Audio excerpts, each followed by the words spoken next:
Hello there, neighbors. Just a quick mention before we jump into the episode. I've been posting a lot more short-form content on TikTok and Instagram. So if you would be so kind, stop on over to either of those platforms and check it out. It's in the same vein as the things that I talk about on the podcast. Once in a while, there's some content there that's a little bit more lighthearted and comedic than the podcast itself, but I think you'll enjoy it. And if you do, please like, follow, and comment if you would. Alrighty then, let's move on to the episode. Alright, so I'll start off this way. If you owned a business and that business was being audited, would you expect to choose the auditor? I mean, not just choose them, but be able to fire them, threaten them, replace them with someone who's more cooperative. Maybe someone who walks in, looks around for a few minutes and says, honestly, everything here looks pretty tremendous. Of course not. I mean, you'd like to, for the obvious reasons, but you'd never expect it. Because the whole point of an audit is that the auditor does not work for the person being audited. Or think about a referee, if that's a better example. If one coach can fire the ref in the third quarter because the calls aren't going his way, that's not accountability. That's not efficiency. That's not, finally putting the ref under democratic control. Or whatever pundit created nonsense someone would say on cable news while pretending that they don't actually understand the problem. It would be cheating. And this is the thing we need to understand about government. Every healthy democracy builds people into the system whose job it is to frustrate the people in power. Not because they don't like the president, not because they're part of some secret underground deep state coffee clutch where everyone wears a trench coat and plots over oat milk lattes, but because power needs friction. Power needs somebody standing there with a clipboard and sometimes saying, no, you cannot do that. Power needs somebody asking where the money went. Somebody checking whether the company lied, whether the agency broke the law, whether the official abused the office, whether the order is legal, whether the facts are real, whether the public is being protected or just being sold to the highest bidder. That's not a flaw in democracy. That's democracy doing one of the few things that keeps it from becoming a private security firm for whoever won the last election. And now we're watching, in real time, a governing philosophy built around removing that friction.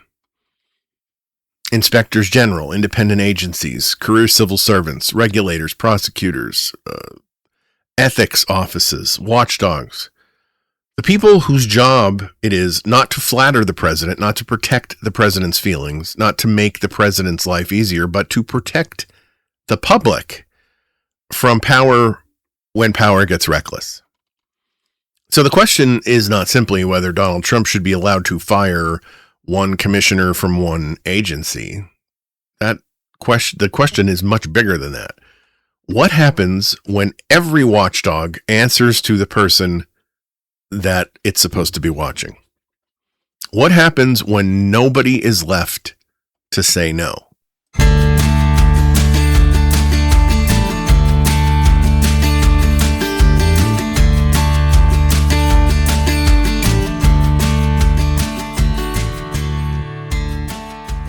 Hello, neighbors, and welcome to Your Neighbor on the Left, the podcast where we talk about progressive politics, human decency, and life on the blue side of America's ideological divide. My name is Don Spielis, and I am your host. And today, the subject is oversight. Not in the dry government flowchart sense, not in the, please open your civics books to page 73 sense. I want to talk about watchdogs and guardrails and independent agencies, inspectors general, career officials, and the people inside government who are supposed to be able to tell powerful people no. Because Trump and his administration, they've not just been pushing policies, they've been pushing a theory of power. And that theory is pretty simple. If someone can investigate you or contradict you or restrain you or slow you down or, embarrass you with facts, then that person is not a safeguard. That person is an enemy. And that is a very, very dangerous way to run a country. As it turns out, democracy is supposed to be annoying to the people in power. Now, that may sound strange because we're usually thought to think of government as something that is supposed to work smoothly, efficiently, quickly. Push the button, pull the lever, you get the result. And sure, when we're talking about getting a passport renewed or making sure a veteran gets benefits or helping a family get food assistance without needing a minor in paperwork archaeology, yes, the government should work better and faster than it does. But what about when we're talking about power? When we're talking about the president, when we're talking about law enforcement investigations, contracts, regulations, corporate influence, civil rights, public money, the machinery of the federal government. Smooth is not the ultimate goal for those. Sometimes smooth means that nobody asked any questions. Sometimes smooth means the boss wanted something, so everybody below made it happen, whether it was precisely legal or not. Sometimes smooth means the road was cleared because the guardrails were just removed. That is why democracies are built with friction. Checks and balances are friction. Courts are friction. Congressional oversight is friction. Inspectors general, independent agencies, career civil servants, ethics offices, good prosecutors, these are all friction. And I know friction does not sound inspiring. Nobody's putting that on a bumper sticker. Give me liberty or give me moderate procedural resistance. It's not exactly Patrick Henry, is it? But friction is what keeps power from sliding downhill and crushing everything in its path. The president is powerful, wildly powerful. Commander-in-chief, head of the executive branch, appoints cabinet secretaries, directs agencies, signs executive orders, controls enormous parts of the federal government, and has access to intelligence and law enforcement and emergency powers and federal contracts, and not to mention the loudest microphone on earth. So the question isn't why would anyone want to slow that down? I think the question is why would anyone want that kind of power to have no resistance whatsoever? Independent oversight exists because the president should not be the only person who decides whether the president is behaving properly. That's not a radical idea. That is basic human experience. We don't let students grade their own final exams. We don't let restaurants inspect their own kitchens. We don't let a police department investigate itself, or at least when we do any of those things, we would understand why reasonable people would have a big problem with it. This is exactly the same principle. An inspector general is supposed to look inside an agency and ask, is money being wasted? Is power being abused? Is someone lying? Is the public getting cheated? An independent regulator is supposed to enforce rules even when the rule breaker has friends in high places. A career civil servant is supposed to bring knowledge and continuity that lasts longer than a campaign slogan. None of these people are perfect, not a single one. Agencies can become complacent, experts can be wrong, bureaucracies can be arrogant, slow, maddening. Public trust did not fall out of the sky. Some of it was earned the hard way. But there is a difference between reforming oversight and destroying it. There's a difference between saying this watchdog needs to do its job a bit better and saying this watchdog should report to the person who it's watching. If government always runs smoothly for the person in charge, then something has probably gone very wrong. And the people most likely to pay for that are not the powerful, it's everyone else. Now, once you understand that democracy is supposed to have that friction, a lot of the last several years start to look a lot less random. Because this is not just one fight over one agency. This is a pattern.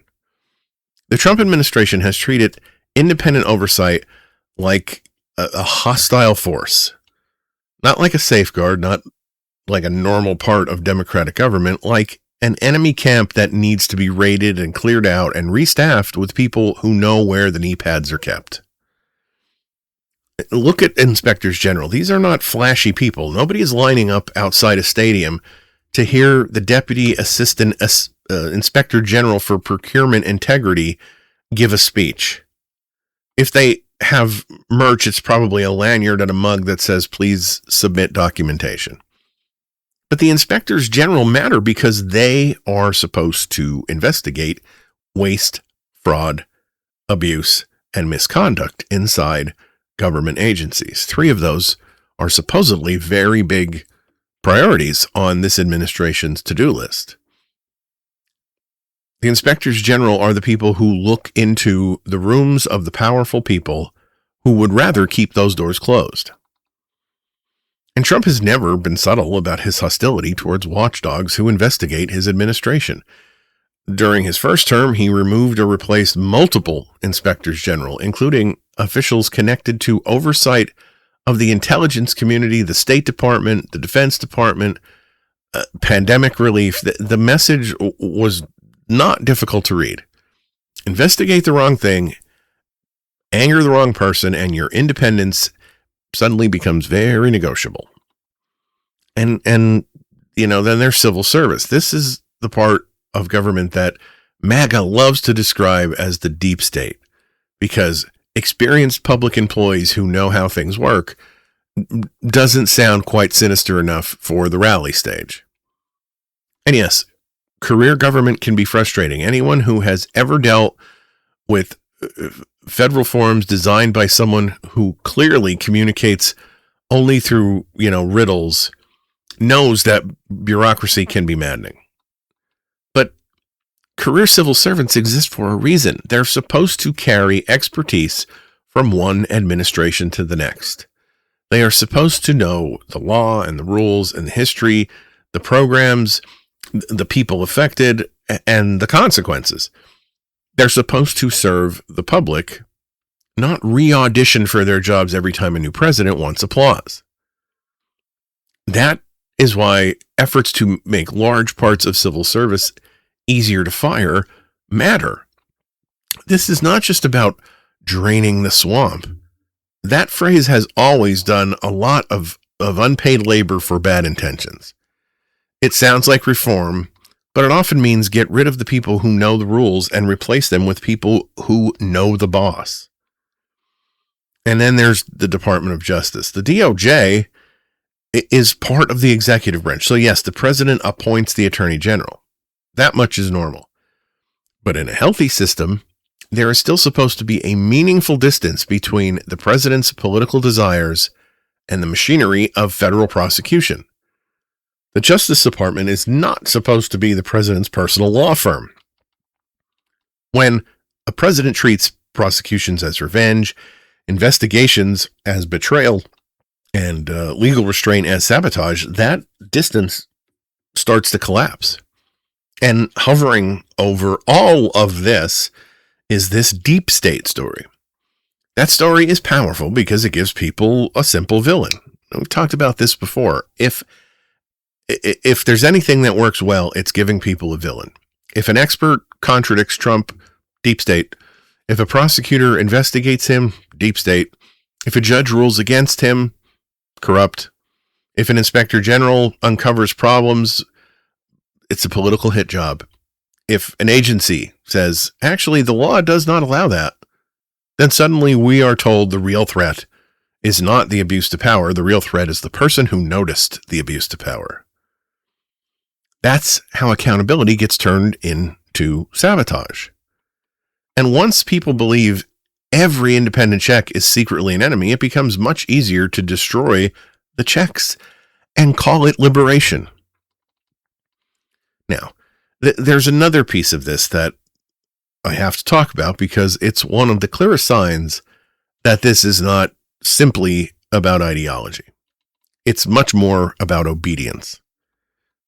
Every president appoints allies. Every president chooses people who share the administration's goals. Nobody wins the White House and says, you know what this cabinet needs? 6 people who hate everything I campaigned on. That's not how politics works. So the problem isn't that Trump wants conservatives in a Republican administration. The problem is not that he wants people who agree with his policies. That's ordinary politics. The problem is when loyalty stops meaning shared goals and starts meaning public surrender. And that is what we keep seeing around Trump. Cabinet meetings that don't sound like serious government meetings so much as a tribute ceremony. One official after another taking turns just praising the president, complimenting his strength and his vision and his courage and his stamina and his ability to walk into a room and rearrange the molecules of history. It's weird. It is weird. I'm sorry, but it is. And yes, some of it can be funny in the way office birthday cake can be funny when everyone is trapped in a conference room pretending that it's a meaningful event.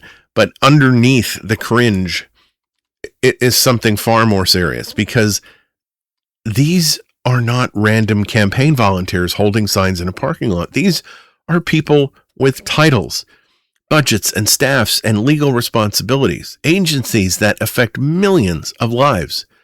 And when they publicly demonstrate that their primary instinct is to just flatter rather than inform, that tells you something about what's being built. When cabinet meetings become tribute ceremonies, that's not normal. It's a warning, as far as I'm concerned. And the loyalty test is not just praise. That would be bad enough. There's also denial. It's the refusal to admit even basic facts when those facts inconvenience Trump. We've seen officials dodge the simplest questions because truthful answers might upset Trump. Not complicated policy questions, not, please explain the full legislative history of maritime dairy subsidies. I'm talking about basic, ordinary reality. Did this happen? Were you there? Was this said? Is this number real? Did the president lose that election? Is this person qualified? Is this obviously false thing false? And suddenly people who can speak perfectly well in every other context start sounding like they're trying to defuse a bomb with a salad fork. This matters because independent oversight requires independent judgment. You can't run a government of watchdogs, regulators, investigators, prosecutors, inspectors, scientists, analysts, if everyone in the room has learned that facts are purely conditional, if everyone is watching the president's face before they answer, if everyone understands that truth is not the first priority, loyalty is. The most dangerous kind of loyalty is not agreeing with someone, it's abandoning your own judgment. That's the line. And a functioning government needs people to be able to cross the boss respectfully, professionally, but clearly. They need to be able to say, no, sir, the law doesn't allow us to do that. Or no, that number is wildly inaccurate. Or no, that company cannot get special treatment. Or no, that investigation cannot be shut down because it makes your friend look bad. This is where competence and loyalty collide head on. because competent people know things. They remember rules. They notice contradictions. They read the fine print. They keep records. They ask for documentation. And they have the nerve to start a sentence with actually, in loyalty culture, actually starts to sound like treason. That's why this matters for oversight. If the people at the top model pure obedience, the message travels downward. You don't have to have a memo saying, please abandon your independent judgment. People figure it out. They watch who gets praised. They watch who gets fired. They watch who gets promoted. They see who survives. And eventually, the watchdog does not have to be dragged outside. The watchdog just learns to roll over. And this is where we need to pull this out of the marble column discussion and bring it down to regular life. Because when people hear independent agency, their eyes start to glaze over. And you know, they think of the acronyms FTC, SEC, NLRB, CFBP, OIG. It starts sounding like somebody, spilled a box of Scrabble tiles. But these agencies and watchdogs are not abstract. They're not decorative, and they matter because regular people usually do not have the money, lawyers, access, or political power to fight powerful institutions by themselves. Take the Federal Trade Commission. The FTC deals with things like scams, deceptive business practices, unfair competition, monopolies, consumer protections. So if your elderly parent gets targeted by a scammer or a company tricks people with bogus fees, or a giant corporation decides it would like to crush every competitor and squeeze customers like wet laundry, this is the kind of agency that's supposed to step in. Is it perfect? Of course not.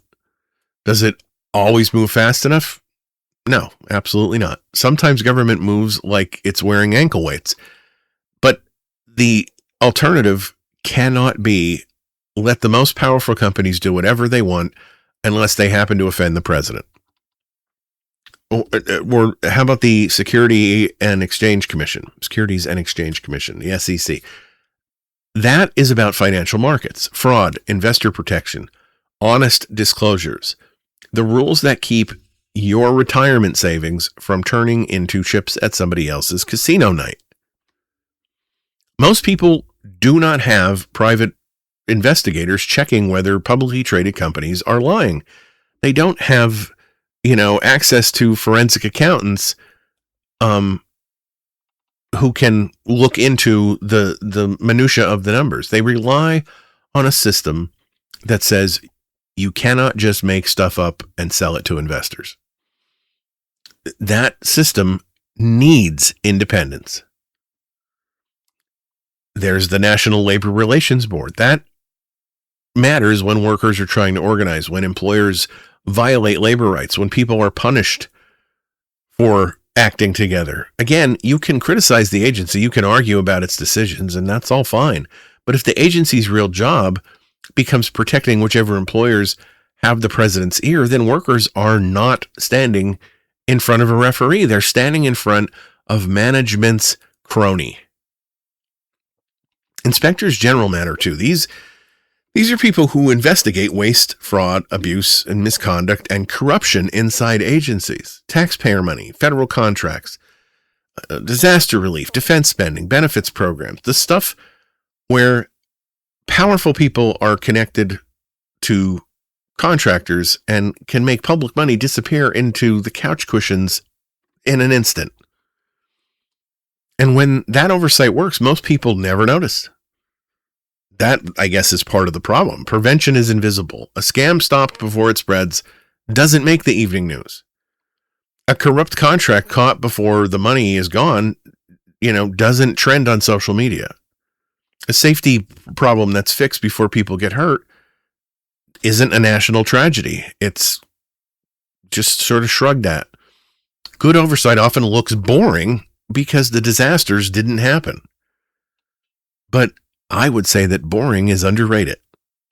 Boring is your retirement account not being looted. It's your grandmother not being sold miracle nonsense by a company with a patriotic logo and a Shark Tank for a legal department. Boring is your paycheck being protected. It's a contractor not getting rich off a fake invoice while the public gets handed the receipt. That is why the attack on oversight matters. It's not about protecting bureaucracy, as if bureaucracy itself was sacred somehow. It's about protecting the public from the people who already have enough power to protect themselves. Because when the watchdog is weakened, the powerful do not become more accountable. They just become more comfortable. So now we get to the Supreme Court ruling, because this is the news peg. By now, hopefully, it doesn't feel like some isolated legal thunderclap, but it fits the pattern. The case was called Trump v. Slaughter. Rebecca Slaughter was a Democratic commissioner on the Federal Trade Commission. Trump tried to remove her. The question was whether the president could fire an FTC commissioner at will, basically for any reason, or whether Congress could protect commissioners from being removed except for specific causes like misconduct, neglect of duty, malfeasance. That protection traces back to a 1935 Supreme Court case called Humphrey's Executor. And I know that sounds less like a landmark case and more like the butler in a haunted mansion, but the basic idea was simple enough. The court said some independent agencies could be structured so that their leaders were not just political employees who served entirely at the president's pleasure. Congress could create certain agencies with some insulation from direct presidential firing power, especially agencies that were supposed to operate with expertise, continuity, and a measure of independence. Why? Because some jobs are supposed to be a little removed from the daily political appetite of whoever's in the White House. The FTC is supposed to protect consumers and competition. That can mean taking on giant companies. It can mean investigating scams. It can mean challenging corporate practices, ones that powerful donors and allies or industries might prefer remain untouched. So Congress designed the commission to have members serving fixed terms with some protections and with a bipartisan structure. The idea was not that the FTC would float above democracy in some, golden hot air balloon and be accountable to no one. Congress created it. Congress funds it. Courts review it. The law places limits on it. Commissioners are nominated by the president and confirmed by the Senate. So spare me the argument that the only plausible form of accountability is letting the president fire anyone who annoys him. That's not accountability. That's control. So in Trump v. Slaughter, the court ruled that the president has broad power to remove FTC commissioners. And in doing so, it overruled the old Humphrey's Executor protection for the FTC. Supporters of the ruling say this restores presidential accountability. They argue that if executive agencies wield power, then the elected president should be able to supervise the people running them. That argument has surface appeal. It sounds democratic. The president is elected, the bureaucrats aren't. So the argument goes the president should be in charge. But here's the problem. The president is not just the elected official. The president is also a person with interests, allies, enemies, donors, grievances, political needs, personal loyalties. None more so than the current one. But a long list of people he would like investigated, protected, punished, rewarded, or ignored. So when you say the president should control the watchdog, you're not just making government more accountable to the voters. You're also making the watchdog more afraid of the person it's supposed to be watching. How does anyone not see that as a danger? And yes, the court did not say every agency is exactly the same. It treated the Federal Reserve differently, at least for now, because the Fed has its own unique history and structure. So this ruling isn't necessarily a single button that instantly turns every independent agency into, a White House desk drawer, but it is a major shift. It says the old model of certain independent agencies being protected from direct presidential removal is, at least in this context, no longer good law. And that matters far beyond one commissioner.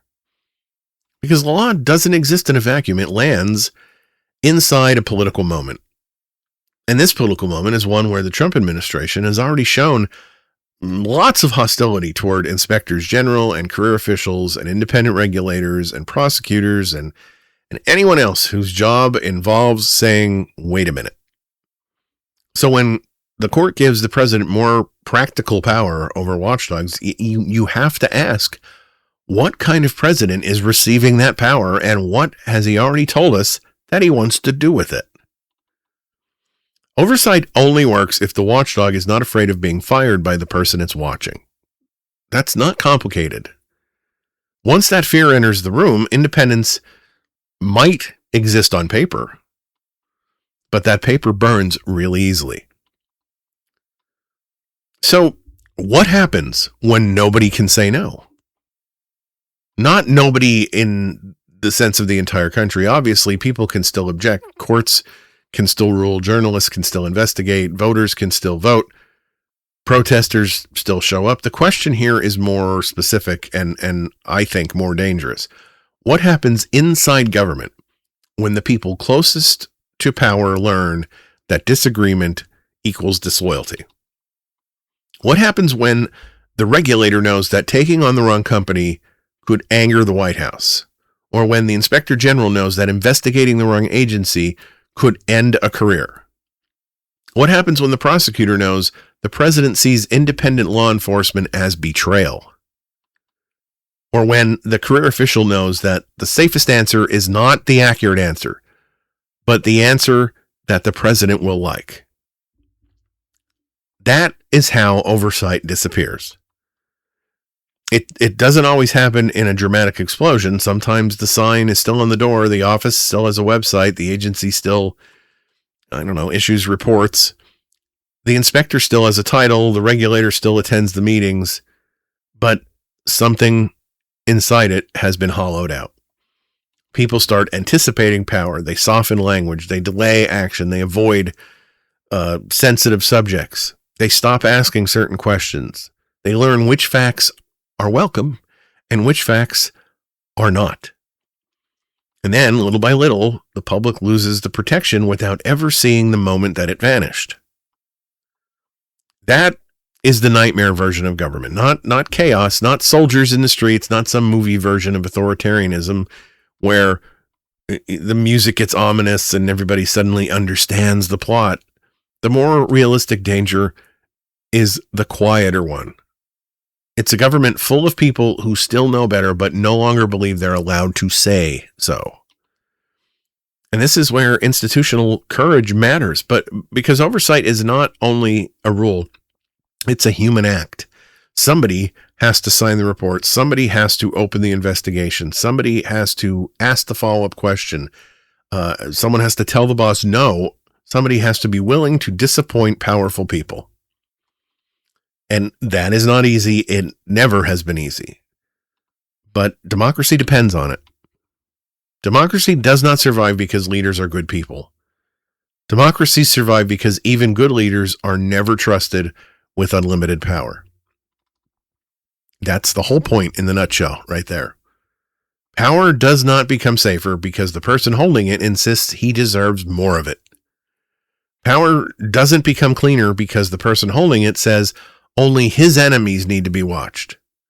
It doesn't become accountable because the person at the center of the investigation says, don't worry, I'll handle the investigation. Absolutely not. That is the opposite of accountability. And this is why the Trump model is so incredibly dangerous. It does not merely say, I want people who agree with my agenda. It says, I want a system where the people who can stop me are either extremely loyal, extremely afraid, easily removable, or easily discredited. That's the pattern. You call the watchdog the deep state. You call the prosecutor corrupt. You call the judge political. Call the inspectors disloyal. The civil servants saboteurs. The experts are the enemies. Then, once the public has been trained to distrust every independent check, remove the check and you say that you're restoring democracy. It's a neat trick if your idea of democracy is one man surrounded by cheerleaders. But the danger is not just Trump. The danger is what comes after. Because once the guardrails are removed, they don't just snap back into place when the next administration walks in. The next president inherits the road as it exists. Fewer restraints, fewer independent offices, more fear, more precedent, more permission. And every president after that learns the same lesson. The fewer people left to say no, the easier power becomes. All right, so let's go back to where we started. If a business is being audited, the business owner should not get to choose the auditor. If a game is being played, the coach should not get to fire the referee.